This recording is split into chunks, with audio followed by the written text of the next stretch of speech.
नमस्कार, आप देख रहे हैं इंडिया डेली और मैं हूं आपके साथ अंजनी कुमार सिंह। प्रयागराज में आस्था और आध्यात्म का संगम महाकुंभ की शुरुआत 13 जनवरी 2025 से हो रही है, जो 26 फरवरी तक चलेगा।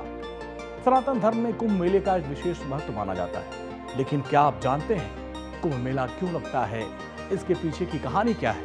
अगर नहीं तो चलिए आज मैं आपको बताऊंगा कुंभ मेले की पौराणिक और ऐतिहासिक कथा और कहानी। दरअसल कुंभ का असल अर्थ होता है कलश यानी घड़ा।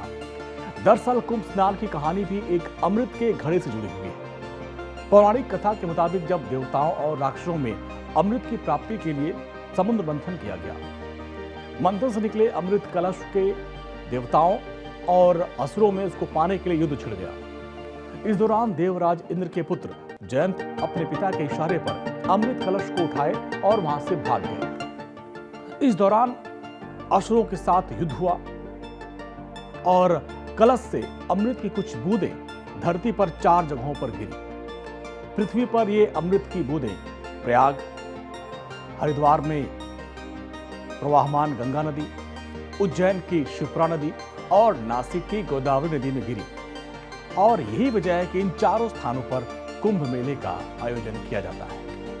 अब आपको बताते हैं कि आखिर 12 साल बाद ही महाकुंभ क्यों लगता है, क्योंकि प्रयागराज में आप देखिए 12 साल बाद महाकुंभ लग रहा है। अब इसके पीछे की वजह क्या है, पौराणिक कहानी क्या है, वो भी आप जान लीजिए। कहते हैं इंद्र के पुत्र जयंत जब अमृत कलश को लेकर उड़े तो वो 12 दिनों में स्वर्ग पहुंचे। शास्त्रों के मुताबिक देवताओं का एक दिन पृथ्वी लोक के 1 साल के बराबर होता है और इसलिए उस घटना के संदर्भ में कुंभ का आयोजन हर 12 साल बाद होता है।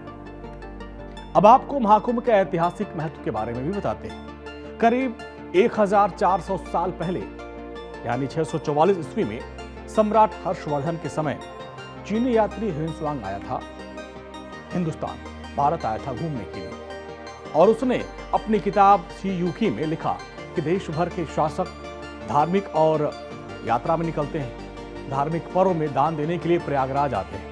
संगम के किनारे पातालपुरी मंदिर में 1 सिक्का दान करना 1000 सिक्कों के दान के बराबर होता है, उसको उतना पुण्य मिलता है।